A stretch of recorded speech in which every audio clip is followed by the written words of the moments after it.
Good morning. Well, it's Remembrance weekend, hence why I've got the smock with the poppy on. The weekend to remember our fallen from the wars, and it's a very sad time. It really is. The amount of men and women that were lost on both sides, let's be fair. It seems a terrible waste of life, doesn't it? Depending on your point of view, of course. It had to be done for our security and our freedoms. Quite what those people would think if they could come back to today and the situation we're in now, I don't know. But let's kind of not get into politics. That's a whole different subject. One thing I would like to remind people, an awful lot of people through old conflicts and more recent ones made it back. But a lot of them made it back with a lifetime of problems, be that physical injuries or potential mental health issues, PTSD and that sort of thing. So they've got a daily reminder. So maybe we should be thinking about them as well. They're no sort of less deserving. And while we're on that point, I came out today for a bit of peace and quiet to do a bit of thinking about friends and ex-family and stuff like that. And what can I hear in the background? I don't know whether the camera will pick it up, but there's someone over that way, not too far away. It's been going on for ages now, letting off fireworks. Well, first of all, why fireworks on a Sunday morning in broad daylight? Secondly, why do we now have fireworks, it seems, for months on end rather than firework night? And thirdly, these people haven't really done any thinking. Remembrance Sunday, with the parades and stuff like that, there will be a lot of, ex-servicemen and women attending, some with PTSD and same that sort of problems. Hearing these loud bangs and explosions might not do some of them the world of good. It might take them right back there mentally. It's not very thoughtful, is it? Well, that's my thoughts for the moment while my coffee's brewing.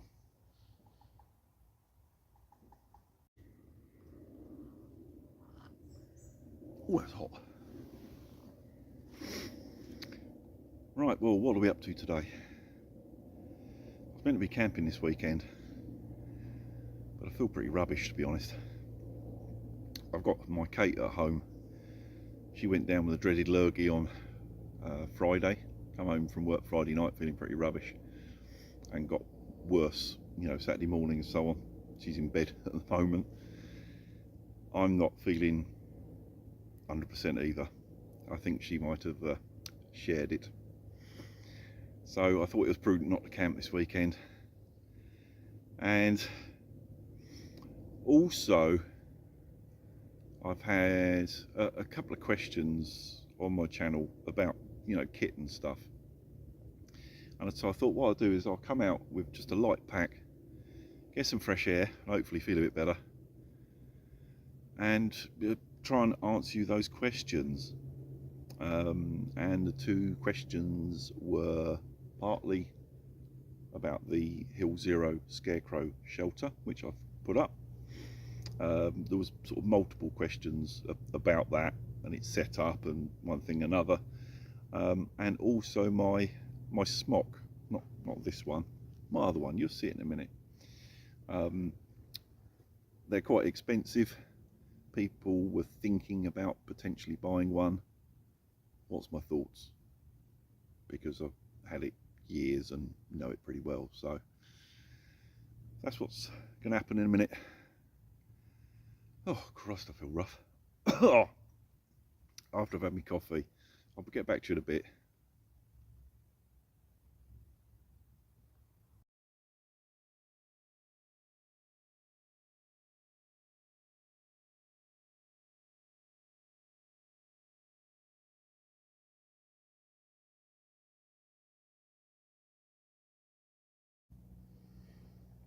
Right, the Hill Zero Scarecrow. Now, multiple different questions about it, and I'm going to try and answer them all, like in the one hit, as it were. I'll do this first bit here. The rest of it I'll walk round. I'm afraid it might be a bit wobbly because I'll do it freehand, just to try and cover all the points, or at least the ones I can remember. Anything that I don't cover, you're not sure about, I will stick a link in the description to this particular shelter, so you can look up the proper website with all the information. But just talk about the inside.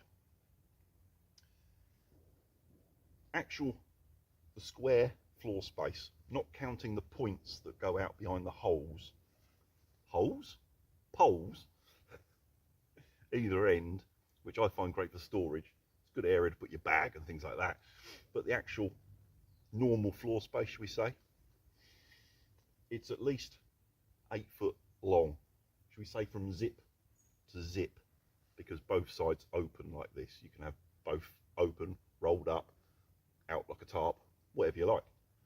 So yeah, at least 8.5 foot, something like that, that way. From, should we say, front to back, as it were, that way, you're looking at about 7 foot. So, loads of space. It has got a stove jack, which I'll show you in a minute, and some thoughts, personal thoughts about that. Which is up there. I don't know if you can see from that angle, but it's basically up in that end.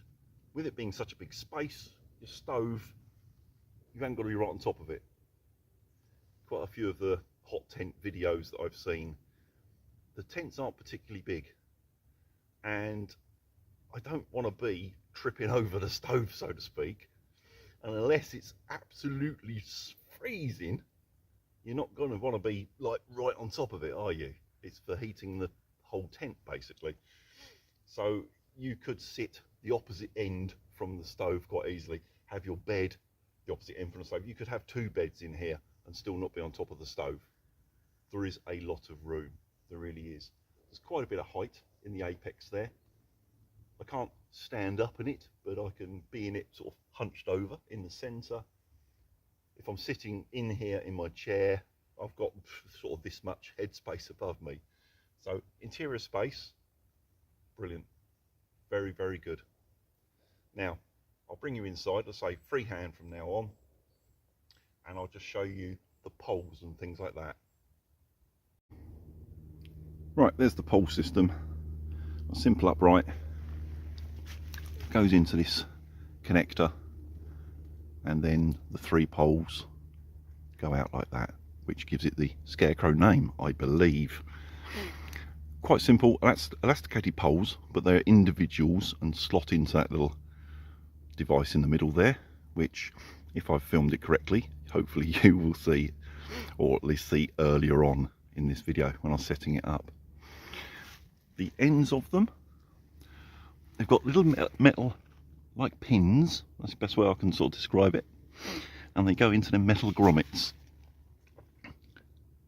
all round, which are heavily reinforced. That's the plain ends, so to speak. This end identical, apart from the stove jack.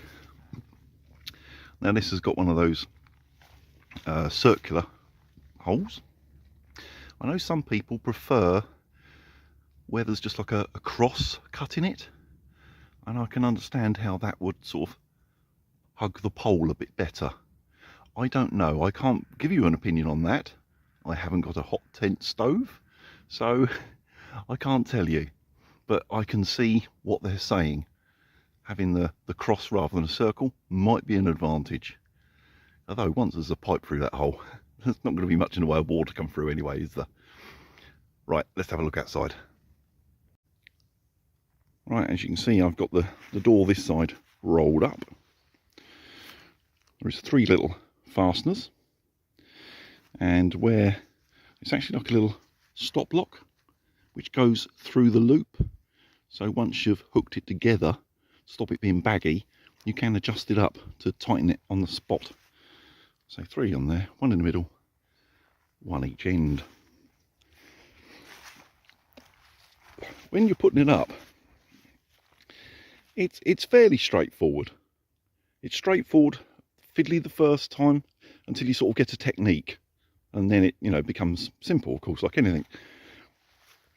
The pegging points either side of the door, you lay it out flat. Them 2 pegs and the opposite door pegs, just peg them 4 points.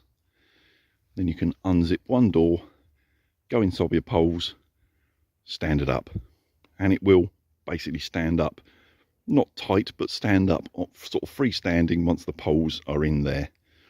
And then it's just a case of doing the long guy line here, which basically pulls the top up and sort of supports around the pole, and then a peg to pull the corners out. This guy line is a tri-line, you could say. As you can see, there's a little loop here that slides to and fro. One up to the apex, one left, one right. So it's sort of held in 3 places, but goes down to a single line. We love the camo. Bit of Vietnam era tiger stripe, although it is slightly different. It is sort of copyrighted by Hill Zero. This is like their version of it, but yeah, it's very reminiscent of Vietnam. As you can see, there's the other zip, because all this side opens up, same as what I showed you just now. Coming round to this side, there is where your chimney comes out if you're using it. Now there's something on this which I've seen is the opposite to some hot tents. It's zipped all around, and you see there's a nice storm flap over the top, and it's velcroed in the inside. There's no water coming in that. I've had this out in heavy rain and it doesn't leak, no problem at all. But if I pull this down like that, I won't roll it all up because I'm doing it obviously with one hand. You obviously got your tie point here. This rolls up at the bottom. Now I've seen on several hot tents, on videos that I've watched, where it rolls up at the top. If you've got a hot chimney coming up here, I would have thought your surplus fabric is better off down. Heat rises, doesn't it? So yeah, I think that's a better idea. I don't know, but in my mind, just thinking logically, it must be better to roll up your flap of fabric at the bottom, away from the pipe, rather than at the top where it's sort of like a little bit closer to it. Just my thoughts. Yes, we got snow skirts all around the edge. That one's just pushed in because I've had to stand there for that bit of filming. Obviously, if you wanted ventilation, you could tuck them up, get a bit of air underneath it maybe in the summer, or of course just leave the doors open. This is one of the reasons why I brought that cheap pop-up bug net. I thought that would be quite good to use in here in the summer, especially if it's a bit damp and you're trapped in the tent for a while. It's a nice big space. It's not like you're shut in a coffin. So for wet weather, I think this is the one to have in that way. I have had this out in quite nasty weather. Not a single leak. No issues whatsoever.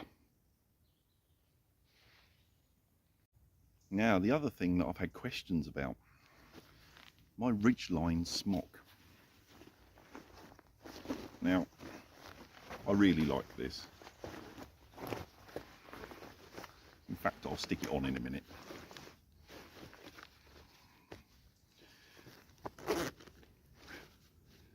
Ridgeline, for people that don't know, New Zealand, pretty sure it's New Zealand, where these are made. They're not cheap, but they are quality. The surface of it, it feels almost like suede, that sort of feeling. It's very, very soft. And I think these are marketed more of a, should we say, like a hunting, outdoorsy type thing. And whether you're hunting or whether you're doing photography or that sort of thing, the advantage of the suede finish is, of course, it's quiet. where you get a a normal waterproof jacket, they're a bit crackly. This is quite quiet because it's fabric when you're moving about. On the waterproofing front, is there anything 100% waterproof? Yeah, if they're really plasticky. To be fair, I've been out in some reasonably crappy weather in this, never got wet, although the surface sort of gets drenched, it doesn't come right through the lining. So yeah, I've stayed dry. Whether it's 100%, I couldn't tell you. I haven't been out in persistent heavy rain for 5 hours in it, but it's waterproof, shall we say. It's enough. It is certainly enough. It normally has a hood. I don't normally have the hood on it, but there is the zip there for the hood. You've got a nice big opening at the top, which not only aids with putting it on, but it also aids with ventilation. Now that is the one drawback of this type of top, or any waterproof type of top. There's always going to be a balance between waterproofing and breathability. Now, regardless of what the hype is, anything that is 100% waterproof, there's going to be restrictions on the amount that breathes. The more it breathes, the less waterproof it's going to be. It's as simple as that. Doesn't matter whether we're talking about Gore-Tex or anything like that, there is limits to these things. This errs on the side of waterproofing. It doesn't breathe brilliantly. When it's sort of mild weather, really you need the top open to let some of that heat, air, moisture out. Especially if you've got the toggle done up around your middle, which does a great job of trapping heat in the torso area. Although it's not lined as such, not an insulated lining, it is actually quite warm to wear because the air gets trapped in the middle. Then that's fine for, like I say, heating, keeping you warm. It doesn't help much with the breathability point. If I'm just poking about around camp, not doing a massive amount, this is brilliant. If I'm walking any great distance, especially pack on, that sort of thing, or working, cutting firewood, that sort of thing, I sweat. Simple as that. Mainly down the middle of my back, especially if I'm wearing a pack, obviously. All of the central part of the body, because it's trapping in heat. Simple as that. You do start to get damp in it. And strangely, the other place that I sweat, I don't know whether I can show you on here or not. Ooh. On the inner, it's got like almost neoprene elastic cuffs, which are great for keeping draft out, obviously. It doesn't help with the airflow. There's no pit zips on it. I actually get sweaty forearms, more than my upper arm or underarm, which is a bit strange, but yeah, I get sweaty forearms in this. But I say that's only if I'm working hard and the temperatures are sort of mid-range. If it's really cold, it's not really an issue. Or if I'm not working in it, it's not an issue. But yeah, breathability is the one, not failing as such, but it's something you have to take into account. Apart from that, I do really like it. I have got the matching trousers that come with it, but they're the same. Really warm, do a fantastic job in the wet and that sort of thing. Or if it's just been raining and you're going through very wet undergrowth, it stops, your trousers getting soaked going through long grass and stuff. They work brilliantly. But again, if you're walking a long distance with it or working hard, you get very hot. Let's stick it on. Right, one thing, sizing. I'm not sure whether I could do with a size bigger. They're quite a tailored fit, and once it's on, it's okay. But it can be a struggle to get on. Being a a traditional smock, it's an over the head job.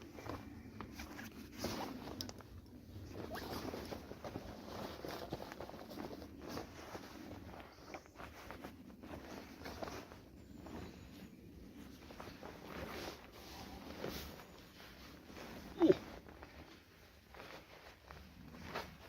I mean,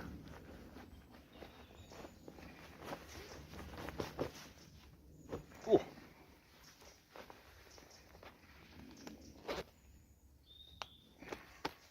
There we go. Right, let's do up the old toggles.